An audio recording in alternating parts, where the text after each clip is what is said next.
All right, this is going to be a bit of a departure for me because I don't usually play American Civil War games, just like completely not my era or my period, really. I don't have much of an interest in the American Civil War, but since I started the channel, I figured, hey, let's branch out, let's try some new things and see what we think.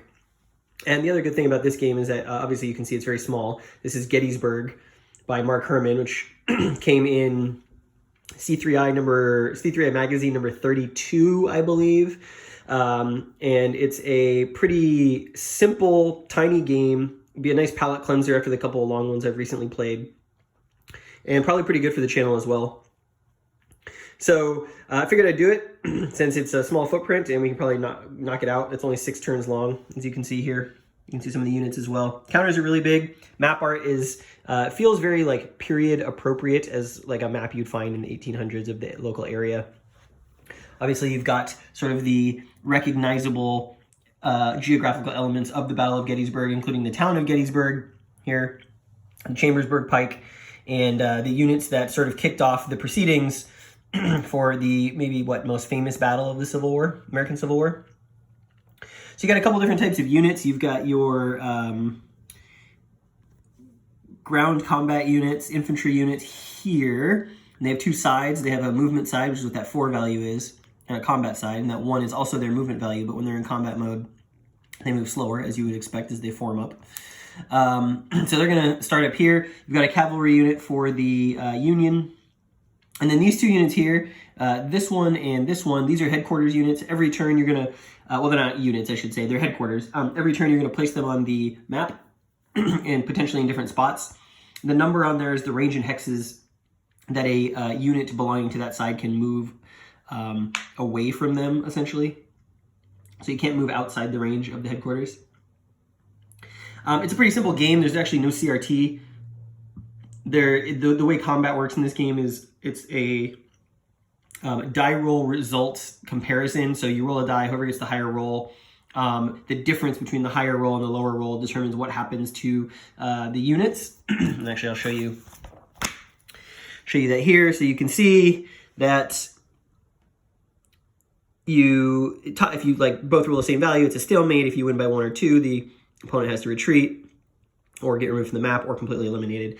So it's pretty simple, not a lot of calculations. There's like a few DRMs that you would add. So like some of the terrain on the map is better for the defender. So any of these shaded hexes are what's considered defendable terrain. So that would give a +2 bonus to the die roll for the defender. You've also got artillery. So there's a number of artillery points each side gets for the game, and you're able to commit with these artillery support markers to combat, whether or not you're bringing artillery, and that's a DRM. And then if you both commit artillery, you have a little artillery battle. The winner of that will provide the artillery support for the combat. Here's all the reinforcements. Like I said, each turn is 12 hours, thereabouts, so morning and night, or afternoon, I should say, morning and afternoon. And as you go through, you'll get reinforcements. They'll come onto the map. Basically, the victory conditions are the Union loses if at any point there's an unobstructed road path between A and this part of the map down here, which is why these are in red. So the Union is going to try and block up the roads, try and defend around the town of Gettysburg, prevent the Confederates from breaking through. So what's interesting about this game is it plays a lot on Mark Herman's love of zones of control and ZOI. So as an example, put this unit here. Actually, I'm going to do with these. So basically, when a unit, so every unit has a zone of control. If you move into a zone of control or you start your turn in a zone of control, 6 units around or 6 hexes around a unit, you will automatically go into what's called combat mode, right? Well, you flip the counter over and you're informed up for battle combat mode. But then there's also a secondary ring. So 2 hexes away from any unit, there's what's called a zone of influence. And that also has similar effects where it turns your unit into a combat mode. So there's actually, the game is really all about positioning and forcing your opponent into moving quickly to going into combat mode when they don't want to and surrounding them with ZOCs. So it should be pretty interesting how it plays out. It's a lot about maneuver and flanking fire, and seems like it has a nice flavor of like trying to get formations oriented in such a way that you can take advantage of an enemy's flank and so forth. There's some other things about the game that are kind of cool, and I will show you kind of as we go. I think most notably is that there's no sort of rigid turn structure. Like in each phase of the turn, every side can move and fight alternatingly until someone stops doing that. And so that should make for a pretty interesting and fluid situation that can kind of change within a turn. It also abstracts out some things. So there's a special unit that the Union has somewhere under here that it's a rifles unit. Let me see if I can find it. Yeah, the Burden's sharpshooter counter. So that's a marker. It's not actually a unit, but you have to place it on the map. And if a Confederate unit moves into its hex, it is considered a zone of control hex, and it will stop the Confederate movement and force them to go into combat mode.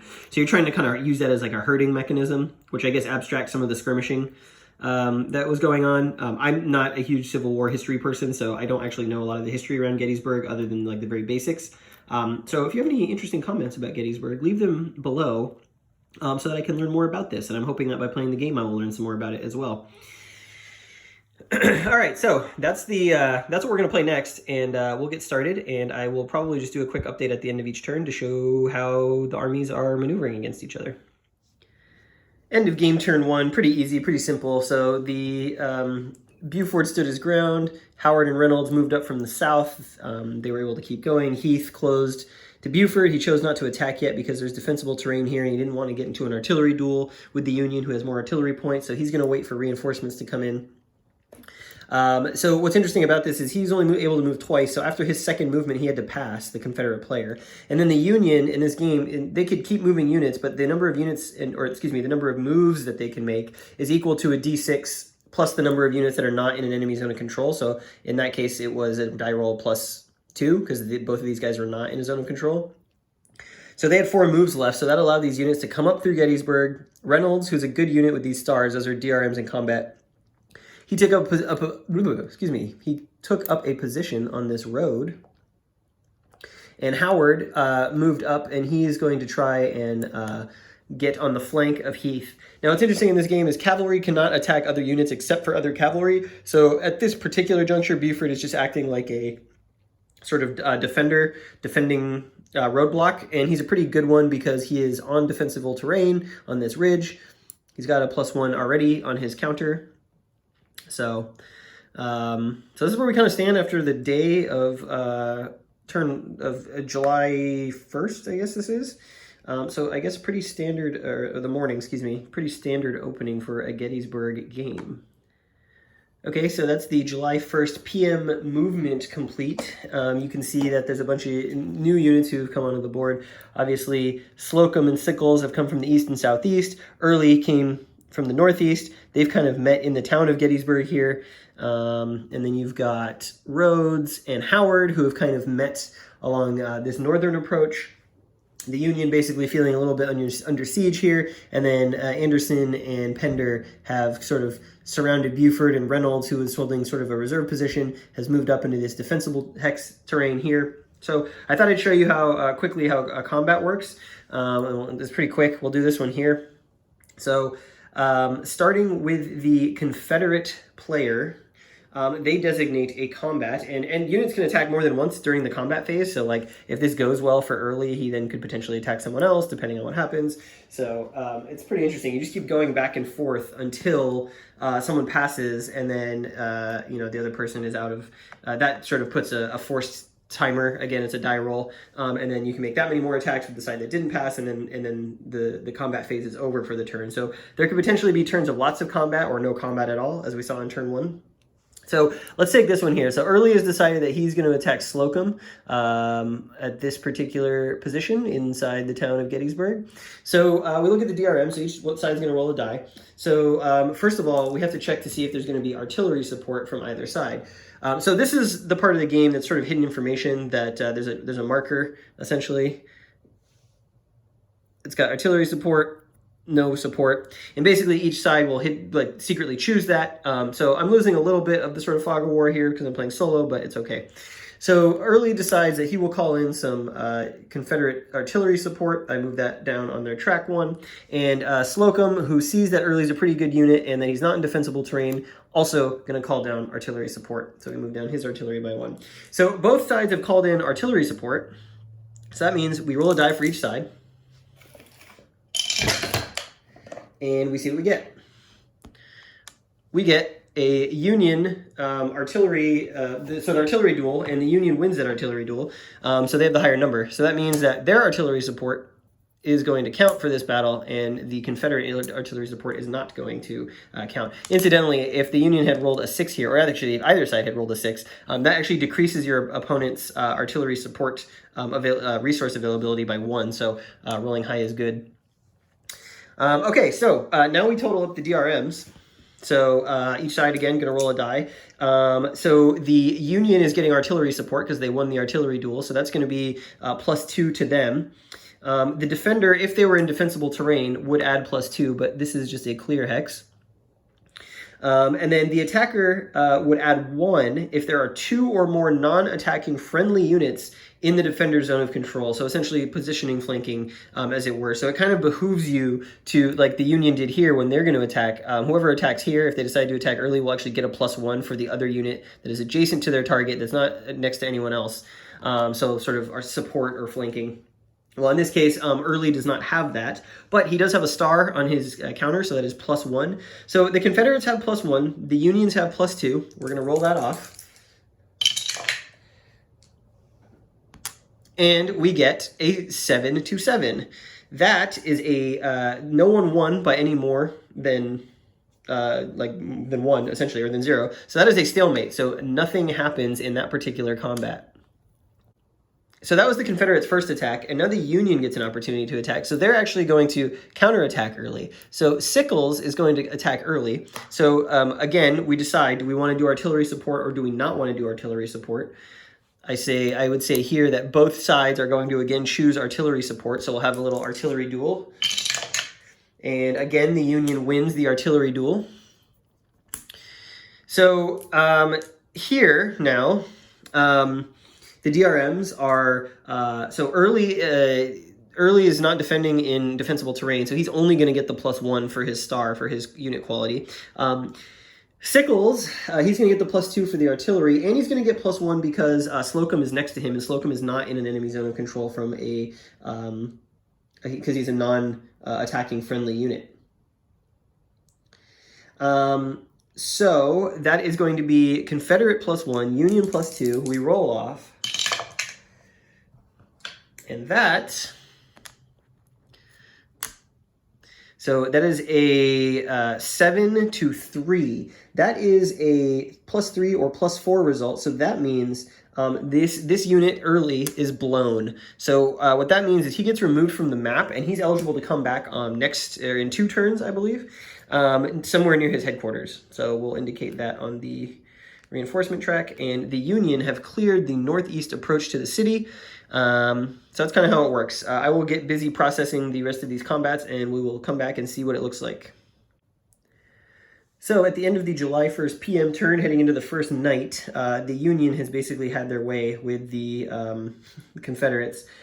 Confederates not able to win any of the artillery duels. They've spent a lot of artillery points, 4 of them in fact, and haven't been able to get a single good roll on a combat out of them, so the Union has just swept through. In particular, Reynolds ended up blowing one of these units, so they're off the map for 2 turns, and made Heath retreat to the top of this hill.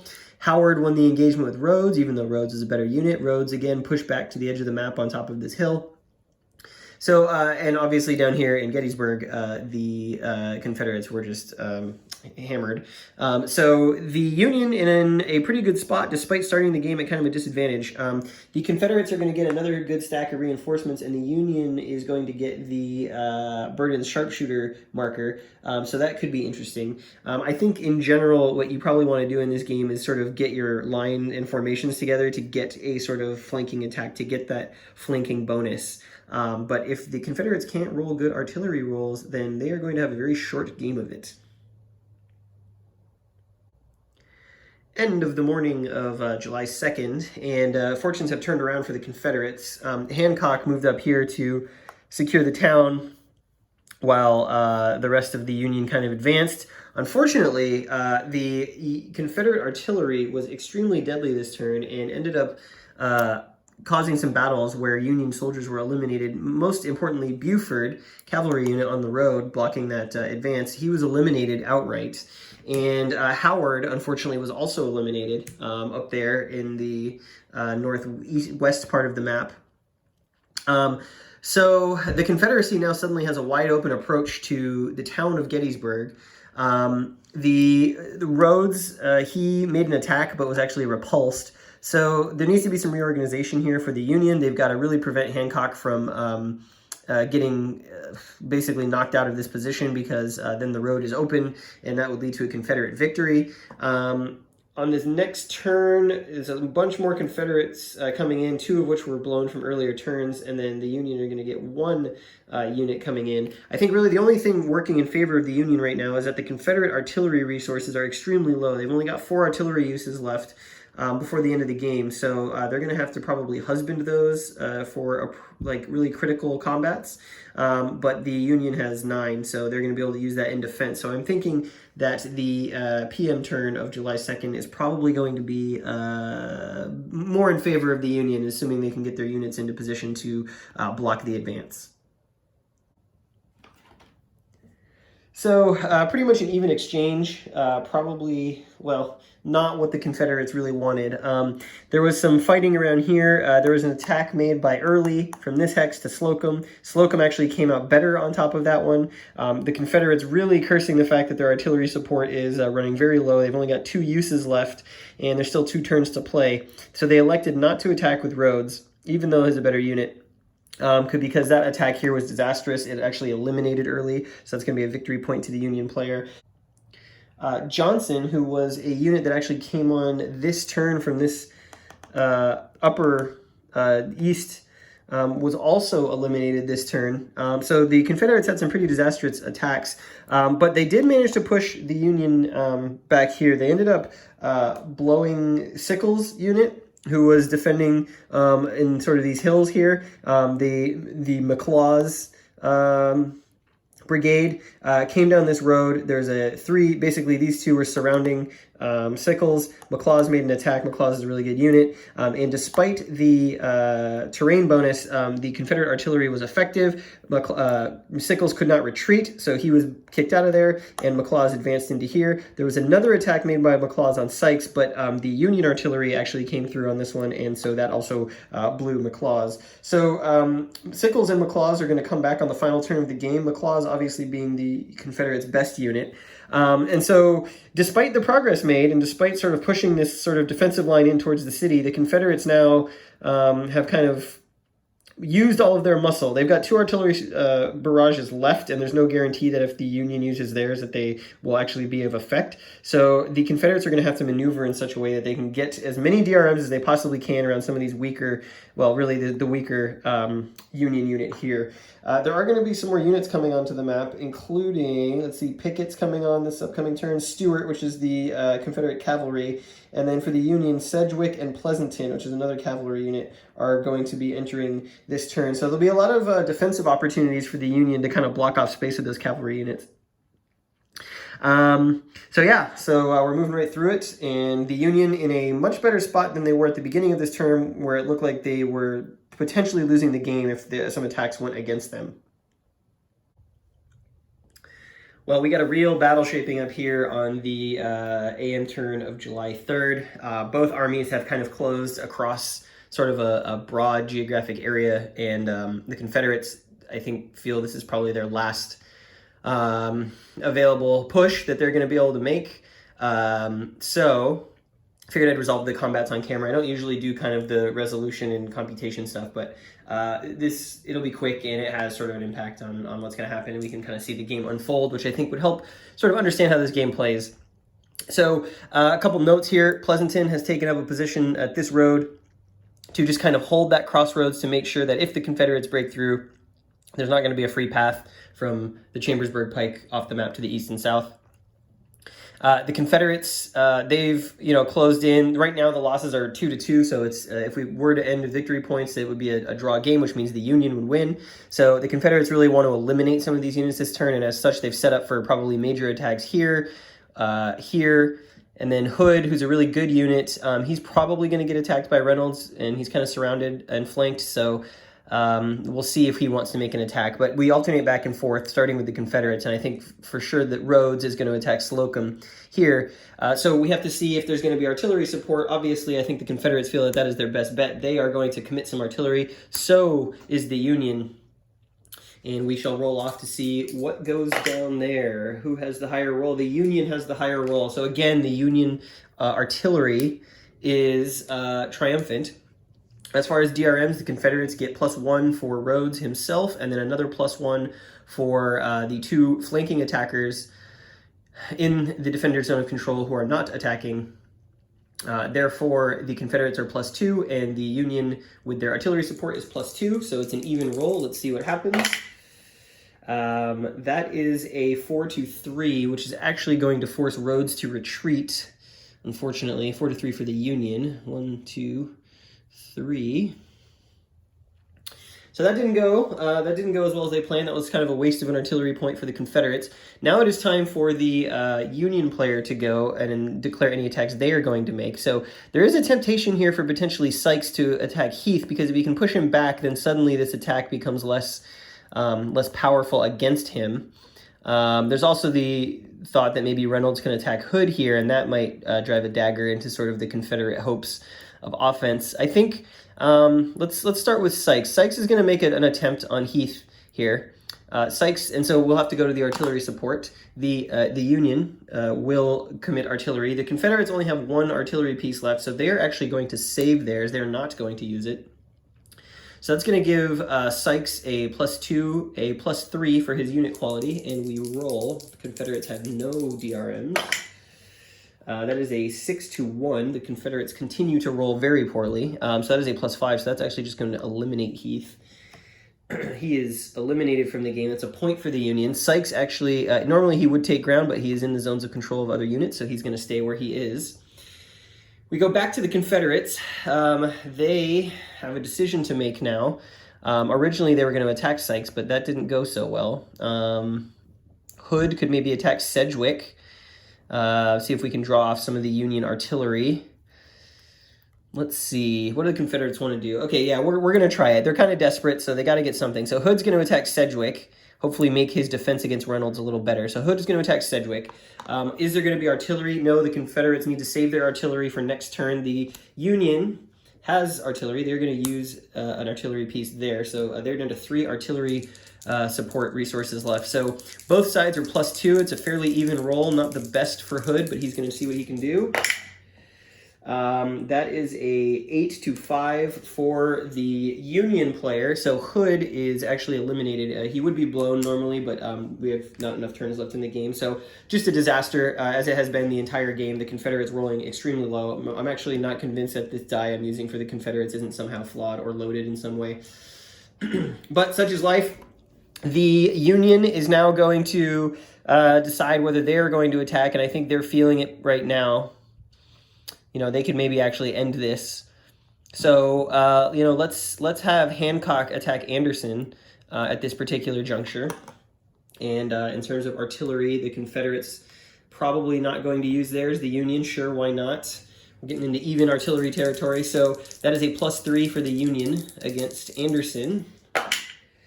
That is actually a good Confederate roll. So actually Hancock has to retreat because despite having a +3 on the dice, the Union rolled a 5 and the Confederates rolled a 6. So we retreat 3 hexes with Hancock. That could end up becoming an important thing that happened. We'll see. So now the Confederates have to decide, do they want to attack Sykes? I don't think they do. I don't know that the Confederates actually want to make another attack in this particular situation. The Confederates will pass at this particular juncture, and that means the Union gets to roll to see how many attacks they can do left. 3, if they want to. They can make up to 3 attacks. They've only got 2 artillery points left, so they have to kind of be careful about this. Now, the advantage of Sykes here against Anderson is that he's still in position, so he could potentially make another attack here. He could also attack Pender. Let's have Sykes attack Anderson, and they will use artillery support. The Confederates obviously saving there. So we're down to 1 artillery point apiece. The Union at +3 on this roll. What could go wrong? That is a 7 to a 5, so that is for the Union. So that's going to be a retreat. Anderson's going to have to retreat 3 hexes, but he cannot because he is in the Burden's sharpshooter unit, which he really had no choice. Someone had to go there in order to get the bonuses. And I believe if they are in the Burden's sharpshooter marker, they're in a zone of control, which means that they cannot, the unit there cannot retreat, which I believe is going to be a loss. So after having a quick look, it appears that he can retreat. You're not allowed to move through Burden's sharpshooter's unit, but if you're in Burden's sharpshooter unit, you can leave. So he would have to go 1, 2, 3, let's say. So all in all, another disaster for the Confederacy here at Gettysburg, and the Union, they still have some attacks left. Do they want to make an attack on Pender? They won't have artillery support, but they'd be +1. They will probably not push their luck in this situation. They're sitting pretty for the final turn of the game in the Battle of Gettysburg. They're up 2 points, so they are going to pass as well. And that brings us to the July 3rd PM turn, the final turn of the game. There's a couple units coming back on the board who were blown earlier. So let's set it up, and I will come back to show you the conclusion of Mark Herman's Gettysburg. All right, here we go with the final half day of the Battle of Gettysburg. The Confederates lined up to make one last go of it. The artillery running out of bullets. So thankfully, the Confederates did get McLaws back in time. Now the real question is where they want to attack with him. Oh, you know what? I did mess up one thing, and that is he would have moved there on the final Confederate movement phase before passing happened. Okay, so the Confederates, McLaws is going to attack Sykes. He's going to get +2. He's going to get +3 for the adjacent attackers, and he also is going to commit artillery. The Union, they both only have 1 shot left, and I think the Union is going to not commit artillery for this one because they have a better use for it. So McLaws is 2, 4, plus so +5 for the Confederacy, +1 for the Union.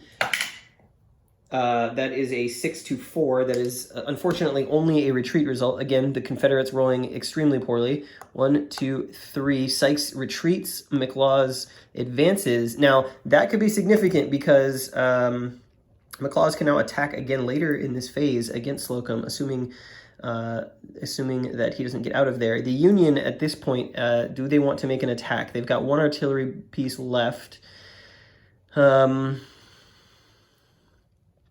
This is big because now he can't sort of drive one of these guys off. The Union was thinking about using their final artillery to attack one of these Confederate units so that he would not be under threat from a sort of flanking position. But now that McLaws has moved in, that is now that plan is shot. I think if they're going to attack, if the Union's going to attack, I think Reynolds will attack Anderson. Obviously, I'm going to leave this out. The Confederates have no more artillery. The Union is not going to use their last artillery because they have good odds in this attack. So Reynolds is going to attack Anderson. Reynolds is a +2. It's the only die roll modifier we have. That is a 4 to 2. So that is a retreat for Anderson, who must retreat. 1, 2. He only has to go because he did it into defensible terrain. And Reynolds, I believe he can... Oh, he's in his zone of control. He cannot advance. Okay. So the Confederates, yes, they are going to attack. They have no more artillery, but they are going to attack Slocum here with McLaws. It's going to be +2, +3 for the flanking. But the Union is going to use their last artillery fire for that attack. So +3 for the Confederates, +2 for the Union. Wow, that's an incredible roll. I'll actually show you that one. That is a 9 for the Confederates, a 7 for the Union. Or excuse me, yeah, plus 9 to 7, so that's 2. So it's a retreat However, Slocum cannot retreat. He is surrounded by zones of control. There's a unit here. So Slocum is actually, well, he would be blown under normal circumstances, but in the final turns of the game, that is an elimination. So that is a point the Confederates just picked up. McLaws is going to move here, and that is bad news for the Union. Are they going to attack the Union? No one's got artillery left. There's no... The cannons are quiet. The Union player could attack here. That would be an even roll. +2 for the unit, +2 for the defensible terrain. Don't think they want to risk taking a loss there. I think the Union will probably not attack. I think they will pass. The Union will be done with combat, so we roll to see how many more attacks the Confederates get. Only one. Wow, bad luck strikes again. Okay, so the Confederates only have one more attack. They could potentially even the odds here with points, but that's still, I don't think, good enough. So McLaws is going to attack, McLaws is going to attack Hancock, if I can stop messing this up. So that is a +2 for the Confederate, +1 for the Union. And that is a 1-point differential. That is a 5-4, which means Hancock must retreat if I'm struggling right now with fine motor skills. 1, 2, 3. McLaws will advance. He must advance. Unfortunately, there are no more targets for the Confederates. So despite this final turn push and momentum, with that group anyway, that is finished. And they're finished because they only had one attack left. So the Battle of Gettysburg is over. The Confederates came on late. They had a really solid final turn. McLaws wiping out 2 units. Unfortunately, the road is still closed. And then as far as victory points go, you can see the eliminations. The Union lost Buford, Howard, and Slocum. The Confederacy lost Johnson, Early, Heath, Hood. So that's 4 points to the Union, 3 points to the Confederacy. In the Battle of Gettysburg, won by the Union in this particular game.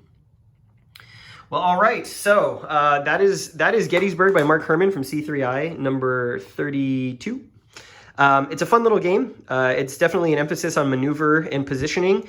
It feels a little chess-like in that units alternate moving back and forth as many times as they want, and same with combat. So you're really not only playing a maneuver game, but you're also trying to make sure that the order that you are executing your movements and combats in is to your advantage, which is kind of an interesting model of the period. Obviously not a lot of granular fidelity in terms of the combat. You can see that the combat is extremely easy to resolve, very quick. And but I like it. It's a cool game. I would say this is one of those games where if you are trying to get someone into war games and someone has an interest in the Civil War, or they like strategy games that have sort of a strong positional element, this is a war game that would be good for those people, I think. There's not a lot of procedural overhead. It's the number of units is incredibly tiny. It's very easy to get up and running with the rules, and turns go by super fast. Once you've played this game once, I would guess you could play this game in about 30 to 40 minutes, which is great. Makes it a great travel war game. But if you have a strategy game in your life who's wanting to dip their toes into war games, this is a great one. Would I say that it's worth buying the issue number 32 of C3i just for this game? I don't know. It depends on really how much you want Gettysburg games or an intro war game. Obviously, if you're buying C3i, you're going to get the articles and all the other stuff that come along with it, so you're probably already a war gamer. But I could see busting this one out with a casual gamer who I want to get into war games, or even just explore some history. This game could be actually really useful as an educational tool in a classroom somewhere. Just because it is so easy and so simple, you could sort of show how the Battle of Gettysburg took place positionally. I think in terms of Mark Herman designs, I'm so used to his designs being Empire of the Sun scale heavy, that playing something from him that's light and breezy is kind of refreshing. And as a foray into the American Civil War, which is not my era, I certainly enjoyed this quite a bit. So gets thumbs up for me, hoping to introduce this one to a budding wargamer in my life at some time soon. Thanks for watching.